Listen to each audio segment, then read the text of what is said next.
Isso não tenho dúvida nenhuma. Esta solução, repara uma coisa, no Médio Oriente o plano de paz foi apresentado no mês de maio. É exatamente, ou quase a 99% o que foi aprovado agora. Houve dois fatores essenciais, primordiais, para o plano de paz do Médio Oriente ter resultado. Um chama-se Trump, se não fosse a eleição do presidente Trump e as mensagens que o presidente Trump passou ao primeiro-ministro israelita e a presença de delegados da futura administração Trump no Qatar durante as negociações, este acordo não tinha sido aprovado. Segundo, o Irão. É o outro fator primordial. Se o Irão não tivesse sido debilitado pelos ataques de Israel, pelo que passou na Síria, pelo que aconteceu ao Hezbollah, pelo que aconteceu ao Hamas, pela falta de apoio que ele deveria dar a estes dois grupos terroristas, porque é preciso nós relembrarmos que são grupos terroristas, obviamente que este acordo não teria sido conseguido. Bom, vai tomar posse do governo mais importante do mundo, o homem mais perigoso do mundo. Portanto, tranquilidade é uma coisa que não haverá, sobretudo nos seus aliados. Quem, na realidade, hoje mais teme Trump são os seus aliados. Claro que podemos fazer um exercício de olhar para os últimos 4 anos, que são 4 anos de desorientação de política externa, de crise interna, retrospectivamente como uma forma de dourar este acontecimento que é a vitória de Trump, um homem que conduziu um motim para tentar derrubar o presidente eleito há 4 anos atrás.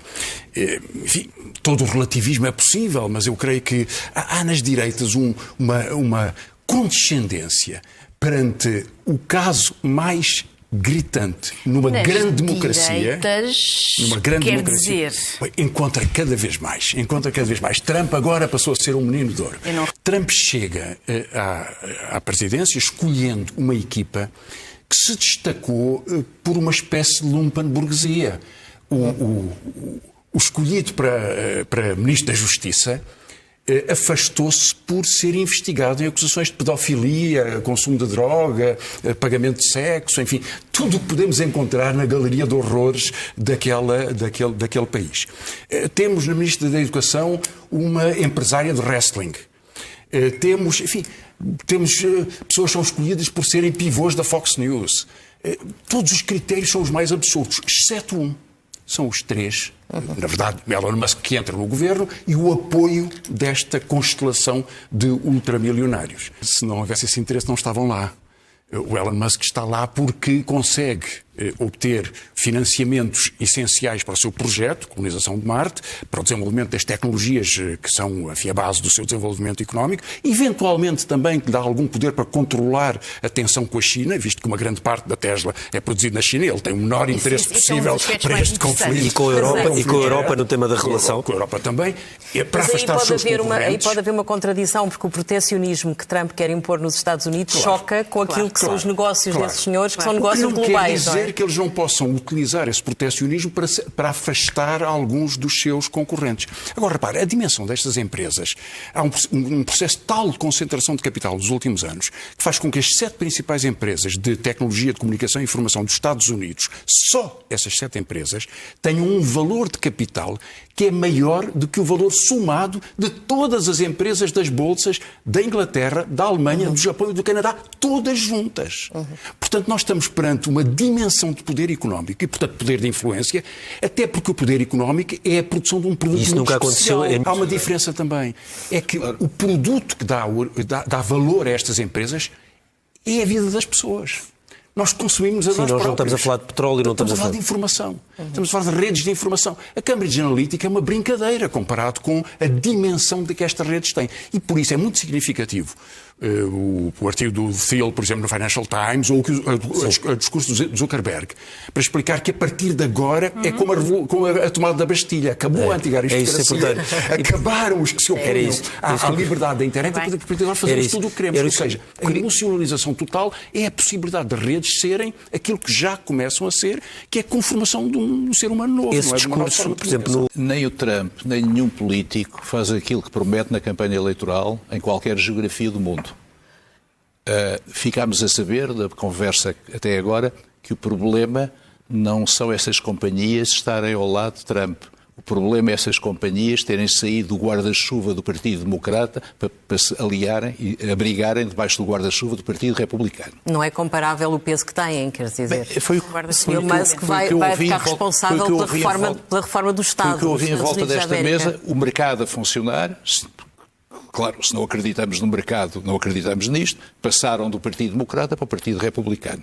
Eu acho que o que nos preocupa, o que nos pode preocupar na próxima administração Trump é, em primeiro lugar, a defesa. Isso. Ou seja, e que nos preocupa a nós, Portugal.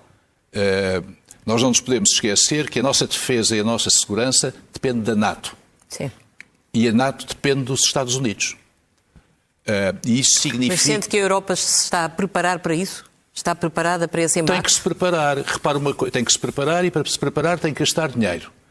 Uma conta muito simples. Portugal, em 2014, numa cimeira da NATO no país de Gales, foi decidido gastar pelo menos 2% do PIB em defesa. Portugal gasta neste momento 1,5%. Para chegarmos aos 2%, temos que gastar mais 2.100 milhões de euros. Na NATO, o secretário-geral, numa reunião com embaixadores há 2 meses, disse que a meta teria que ser 3%. Já o disse em público e a meta vai ser, na minha opinião, 3% na cimeira da NATO que tem lugar nos Países Baixos em junho deste ano. Repara uma coisa, para nós chegarmos aos 3%, tendo em atenção o que gastamos hoje, são precisos mais 5 mil milhões de euros. Ano. Mais 5 mil, além do que está. Eu não sei que despesas é que vão ser atingidas. Mas algumas serão seguramente. Algumas serão, se não, como disse o secretário-geral da NATO, ou aprendemos russo ou fugimos para a Nova Zelândia. E ele tem toda a razão quando diz isso. Nós viemos para discutir os impactos da tomada de posse por Trump. E estamos a dar por certo que qualquer discurso que ele insinuou ou qualquer comentário que ele poderia ter feito... Nós já não cumprimos os 2%, ou seja... Como muitos outros países. Sim. Agora, em 32. A Espanha até acho que está pior do que nós. É o país que menos gasta. Em percentagem do PIB. Em percentagem do PIB. Com franqueza... Mas acha que a Europa não deve levar isso a sério? Não, acho que é preciso enfrentar o Trump. Porque fazer nós cachorrinhos amestrados, que corremos atrás do Trump, a ladrar-lhe nas pernas, porque ele nos dá um pontapé, acho que é absolutamente indigno de um espaço democrático. O Presidente do Conselho Europeu disse há dias que temos que começar por ouvir Trump. E ouvindo, sabemos o que é que ele está a dizer. Ele tomou posse, não convidou a Presidente do Conselho Europeu, da Comissão Europeia, mas é evidente que essa relação é uma relação politicamente próxima e ela deve ser feita. Tem que se discutir com Trump, com certeza. Mas nós não somos ministros dos negócios estrangeiros. Nós estamos a discutir como vemos os perigos e o significado que Trump representa. E partimos do princípio que ele nos explica que temos que gastar 3%, temos que gastar mais 5 mil milhões de euros, ou o que for, é ridículo. É ridículo. A Europa não discutiu nenhuma meta. É até preocupante. Francisco, se os outros países começarem a gastar, quer dizer, alguns do leste já gastam, sobretudo os Estados Bálticos, a Polónia, gastam, quer dizer, já tem, a Polónia é o que gasta mais, são 4%. Enfim, Finlândia, se isso começar a andar, a certa altura é difícil a outros países da União Europeia e da NATO não acompanharem essa tendência. Nesta sala, nesta mesa, que se sente mal por me dizerem assim, vocês têm que gastar mais. Eu não posso perguntar em que é que devemos gastar. Então o problema é criar um mercado para a compra de produtos da indústria ou é ter projetos de defesa? Ou é ter conceitos de defesa? Eu acho muito mais razoável que se diga assim, é preciso determinados instrumentos, é preciso determinadas políticas, é preciso envolver as pessoas no que seja, a defesa deve constituir uma forma de sentimento democrático da população. Isso hoje é compreensível, faz parte da nossa vida. Agora que nos digam, vocês têm que gastar mais, mas gastar mais em quê? Mas há alguma família que vão dizer, olha, vocês têm que triplicar agora a despesa com o que quer que seja. Desculpe, mas não tem nenhum sentido. A Ucrânia não se defende com práticas democráticas. Certo, defende-se com mísseis, com canhões e com carros de combate. Quais são os mísseis que têm que ser comprados? Os e dizem franceses, o que é. os ingleses, os alemães, os americanos. Não faço esse jogo. Quando Não nos é uma dizem questão de jogo, é uma questão de defesa. 3%, isso já vem de antes da guerra da Ucrânia e continuará depois da guerra Mas da quem diz Ucrânia 3% não é o Trump, é o secretário-geral da NATO, que é holandês, por acaso. O secretário-geral da NATO é o homem que fez um governo com a extrema-direita no seu país. Isso pode E deixá-lo então, confortável respeitou assim. o resultado das eleições? Mas a mim tem muito significado. Para mim tem muito significado. Eu tem muito significado. Sim, com certeza claro, que sim. Claro, E sabe uma coisa, embaixador?